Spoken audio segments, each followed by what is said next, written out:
2 माह से मेरे दरवाजे पर रोज़ाना कचरा फेंक कर कोई चला जाता। बड़ी कोशिश के बावजूद वो पकड़ में नहीं आ रहा था।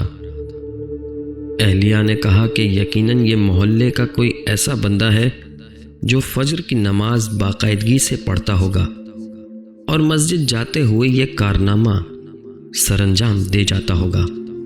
अब मसला था मेरा अपना। मैं पक्का नहीं कच्चा मुसलमान था। रोज़ाना 10 बजे उठकर नमाज फजर कज़ा पढ़ा करता था। 20 दिन कबल मैंने अहलिया से फजर में उठाने का कहा तो अहलिया हैरान कि ये आज सूरज मशरिक के बजाय मगरिब से कैसे निकल रहा है। खैर, उन्होंने मुझे अगले रोज़ फजर के वक्त उठा दिया। मैंने उठते ही खिड़की से नीचे झांक कर देखा तो दरवाजे पर कचरा मौजूद नहीं था। फटाफट वज़ू किया, खिड़की के पास ही मुसल्ला बिछाया और 2 रकत सुन्नत पढ़कर फिर से झांक कर देखा तो कचरा दरवाजे पर पड़ा मेरा मुंह चिढ़ा रहा था। खैर, फिर 2 रकत फ़र्ज पढ़कर दोबारा सो गया। अगले दिन सुन्नत के बजाय फ़र्ज पढ़ते कचरा फेंक दिया गया। 4 दिन इसी तरह गुजर गए लेकिन कचरा फेंकने वाले को पकड़ नहीं पाया। 5वें दिन अहलिया कहने लगी, माशाल्लाह आप अब फजर की नमाज पढ़ने लगे हैं, क्यों ना मस्जिद में जाकर बाजमात नमाज पढ़ लिया कीजिए। बात दिल को लगी और 5वें दिन सुन्नत घर में पढ़कर जमात से 15 मिनट पहले दरवाजे पर कुर्सी लगाकर बैठ गया और मोहल्ले के नमाजी हजरात को आते देखने लगा कि किस नमाजी के हाथ में कचरे का शॉपर है। लेकिन अफसोस, सारे खाली हाथ आते दिखाई दिए। नमाज पढ़कर आया तो दरवाजे पर कचरा मौजूद नहीं था। 1 हफ्ते मुसलसल पाबंदी से बाजमात नमाज पढ़ने के बाद मैंने अहलिया से कहा, बेगम अब कचरा फेंकने वाला शायद डर गया है, जब ही कचरा नहीं फेंक रहा।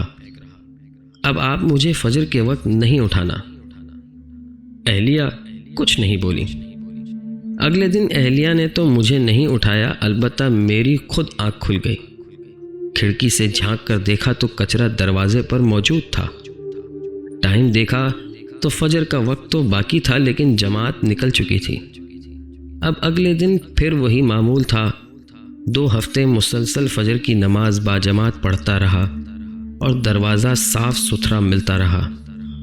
2 हफ्ते बाद अब मेरी जमात से फजर की नमाज पढ़ने की आदत हो चुकी थी और अल्हम्दुलिल्लाह मैं बाजमात फजर की नमाज पढ़ना शुरू हो गया था।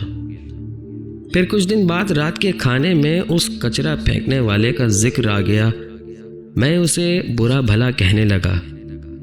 उस पर बेटा बोला, अब्बू आप उसे बुरा तो न कहें, बल्कि वो तो आपका मोहसिन है जिसकी वजह से आप फजर की नमाज बाजमात पाबंदी से पढ़ने लगे हैं।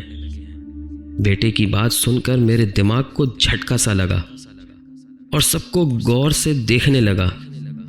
मुझे यूं अपनी तरफ देखते हुए सारे हंसने लगे।